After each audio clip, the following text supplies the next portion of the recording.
एक और बड़ी खबर आपको बता दें, दिल्ली से एलजी हाउस के बाहर व्यापारी प्रदर्शन कर रहे हैं। सदर बाजार में सीलिंग के विरोध में ये प्रदर्शन किया जा रहा है। 25 दुकानों की सीलिंग के बाद से व्यापारी नाराज हैं। सदर बाजार में अगले कुछ दिनों में और दुकानों की सीलिंग की आशंका है, जिसका व्यापारी विरोध कर रहे हैं और एलजी से जी सीलिंग करने की मांग कर रहे हैं।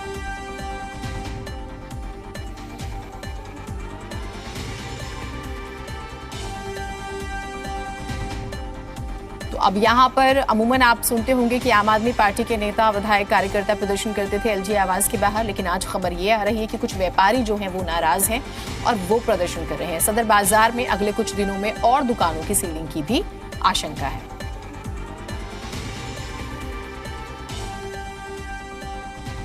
और अनुष्का गर्ग हमारे साथ, हमारी सहयोगी जुड़ी हुई हैं। अनुष्का, क्या मांगे हैं इन व्यापारियों की, जरा तस्वीरें भी दिखाइएगा और यदि संभव हो तो बात भी कीजिएगा। जरा क्या नाराजगी है, क्या मांग कर रहे हैं उपराज्यपाल से?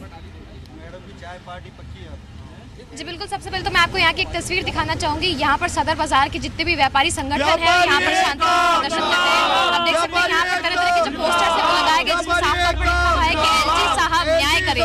साफ तौर पर ऐसी मांग कर रहे हैं कि जो 25 दुकानों की जो सीलिंग हुई है उसको डीसेल कराया जाए, ताकि जो व्यापारी संगठन वो अपना काम आराम से कर सके। हमारे साथ यहाँ पर संगठन से कुछ लोग जुड़े हैं। हमारे साथ संगठन के जो अध्यक्ष हैं, वो संगठन के जो चेयरमैन है, वो हमारे साथ जुड़े हैं। हम सीधा चलकर उनसे बातचीत करते, जानने की कोशिश करते हैं उनकी क्या कुछ मांगे हैं। देखिए, सदर बाजार जब नाम ही आ जाता है, सदर बाजार सबसे कमर्शियल मार्केट है, सबसे मुगलकालीन मार्केट है। इसके ऊपर ऐसा एक्शन करना पूरे देश को हिलाना वाली बात है, क्योंकि सदर बाजार में जब भी कोई व्यापार करने आता है सबसे पहले सदर बाजार ही आता है। और यहाँ पर जिस प्रकार का एक्शन हुआ है, इसको लेके आज एलजी साहब से हम ज्ञापन देने आए हैं। हम मांग कर रहे हैं, क्योंकि दिल्ली में अभी कोई एमसीडी का मेयर नहीं बना, कोई सरकार नहीं बनी। इसको लेके एलजी साहब ज्ञान लें और जो 19 दुकानें सील हुई है, 250 दुकानों को जो नोटिस देने की शुरुआत हुई है, इसको रोक लगाएं। क्योंकि आप ये देखिए जिस प्रकार की हालत है, अवैध पटरी जो बैठ सकती है, जो व्यापारी लाखों रुपए का टैक्स देता है, जो कमर्शियल रजिस्ट्री करवाता है, कमर्शियल उसके पास पूरा लाइसेंस है, उसकी दुकान सील कर दी जाती है और उसको कहीं पर छोड़ा नहीं जाता। हम सड़कों पे भी उतरेंगे, हम बूट पॉलिश करेंगे, हम पटरी लगाएंगे। हम अपना व्यापार तो खो चुके हैं। कल हमने अपने गले में ताले लगाकर यहाँ पर प्रदर्शन भी किया और सरकार से मांग की कि सरकार जागे और व्यापारियों के हित में कोई फैसला ले। आप ये देखिए जो हालात हो चुके हैं। कोई भी राजनीतिक पार्टी जो चुनाव से पहले कहती थी कि हम व्यापारियों की एक भी दुकान सील नहीं होने देंगे, आज व्यापारियों के साथ आके कोई भी नहीं खड़ा होने को तैयार है। क्या कारण है? क्या व्यापारी को बिल्कुल मरता हुआ छोड़ना चाहते हैं? व्यापारी के लिए किसी प्रकार की भी कोई सहूलत नहीं होगी। आज व्यापारी सरकार को उस टाइम तक भी चलाता रहा, कोरोना काल में, जब समझ लो पूरा देश एक तरफ से बंद था। व्यापारी तब भी टैक्स दिया, तब भी बिजली के बिल भरे, तब भी स्कूल फीस भरी, सब कुछ किया, मगर आज व्यापारी को अंधेरा नजर आ रहा है और कुछ नहीं नजर आ रहा। सर, अगला कोर्स ऑफ एक्शन क्या होगा अगर आपकी मांगे पूरी नहीं हुई तो? देखिए, हमने एलजी साहब को आज दिया और हम प्रधानमंत्री से भी मेमोरेंडम भेजेंगे और जो हमारे अर्बन मिनिस्टर सिंह साहब, हरदेवपुरी साहब, उनसे भी बात करेंगे कि देखिए, आप हमारे व्यापारियों को आर्थिक तंत्र की रीढ़ की हड्डी को ख़त्म मत कीजिए।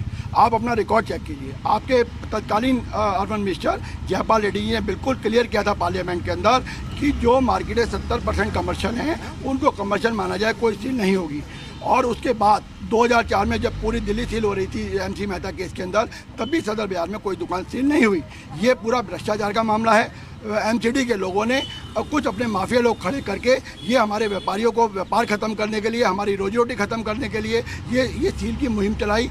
आज अभी हम कमिश्नर साहब से मिलेंगे, सभी दौर पे करेंगे और ये हमारा जो आंदोलन, ये कॉन्टिन्यूस 12 तारीख से चल रहा है। जब तक हमारी दुकानों की सील नहीं खुलेगी चलता रहेगा।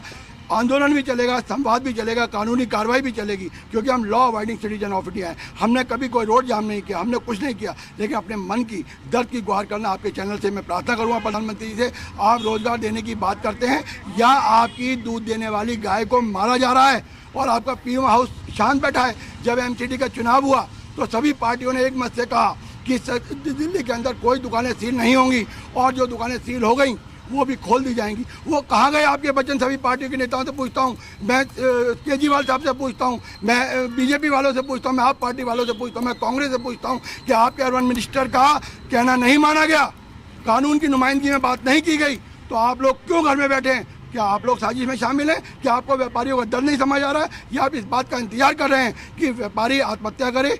रेल की पटरी पे लेटे, और तब लोग आप हमें 1 करोड़ का मुआवजा देने आएंगे। तो मैं तरीके सरकारों से कहूंगा, हम देने वाले हैं जनाब, लेने वाले नहीं हैं। अनुष्का एक चीज पूछ लीजिए, अनुष्का एक चीज पूछ लीजिए, क्या पहले बातचीत की कोशिश की थी?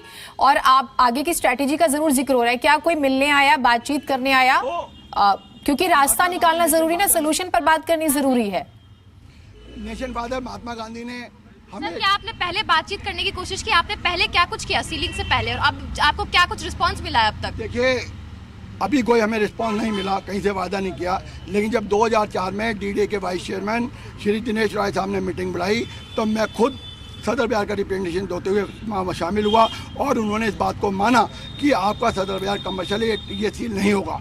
उन्होंने एक सर्वे भी कराया, तत्कालीन डीसी डॉक्टर विजय सिंह होते थे, उन्होंने सर्वे किया और उन्होंने उस रिपोर्ट में लिखा, in my survey I found more than 95% commercial हैं, देयरफॉर टीडीए कमर्शियल। ये रिपोर्ट रॉय साहब को भेजी डीडीए को, लेकिन डीडीए ने वहाँ पर मॉडिफाइड क्यों नहीं किया, एमसीडी ने क्यों मॉडिफाइड नहीं किया? क्योंकि हमें उसकी कॉपी कभी नहीं दी जाती। हम मिनट्स की कॉपी मांगते हैं, लेकिन मिनट्स की कॉपी कोई डिपार्टमेंट पब्लिक को नहीं देता, जबकि उनकी जिम्मेदारी बनती है। और आज उसका दर्द हमारे व्यापारी, लाखों व्यापारी हैं, और उन व्यापारियों को ब्लैकमेल किया जा रहा है। माफिया के लोग ब्लैकमेल कर रहे हैं, अफसर ब्लैकमेल कर रहे हैं कि आप लोगों ने अपनी नेतागिरी की या कहीं गए तो आपकी बाकी दुकानें भी हम सील कर देंगे। लेकिन क्योंकि हमारी रोजी रोटी का सवाल है, बच्चों के कैरियर का सवाल है, आखिर हम बच्चों की फीस कहाँ से देंगे, हम अपनी गाड़ी की किस्त कहाँ से देंगे, बिजली के बिल कहाँ से भरेंगे? अभी कोरोना पीरियड निकला तब हम बर्बाद हुए।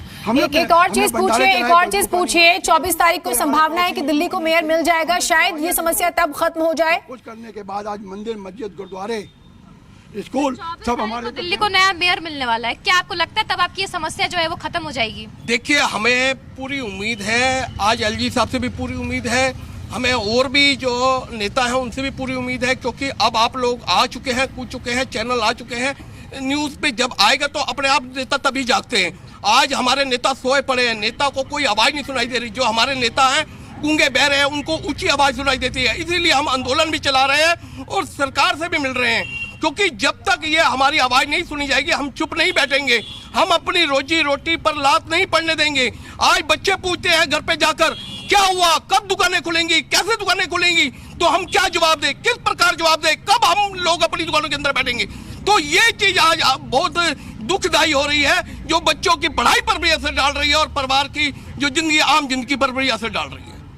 तो आपने देखा किस तरीके से यहाँ पर व्यापारी संगठन के जो लोग हैं बेहद आक्रोशित भरे यहाँ पर नजर आ रहे हैं, साफ तौर पर मांग कर रहे हैं कि जो डी सीलिंग है उसको अंजाम दिया जाए, जितने भी दुकान सील किए गए उन सभी दुकान को जो है डी सील किया जाए। आप देख सकते हैं यहाँ पर लगातार नारे लगाए जा रहे हैं, जितने भी व्यापारी संगठन के लोग हैं लगातार इस बात की गुहार लगा रहे हैं कि उनको न्याय दिलाया जाए। यहाँ पर पुलिस व्यवस्था भी है, यहाँ पर लगातार पुलिस जो है वो भी पहरा दे रही है कि किसी भी तरीके की अप्रिय घटना को अंजाम न दिया जा सके। मगर यहाँ पर मौजूद जितने भी व्यापारी हैं उनका साफ तौर पर यही कहना है कि किसी तरीके से जो भी सरकार है एमसीडी में, वो यहाँ पर आके इनकी मांग को जरूर सुने।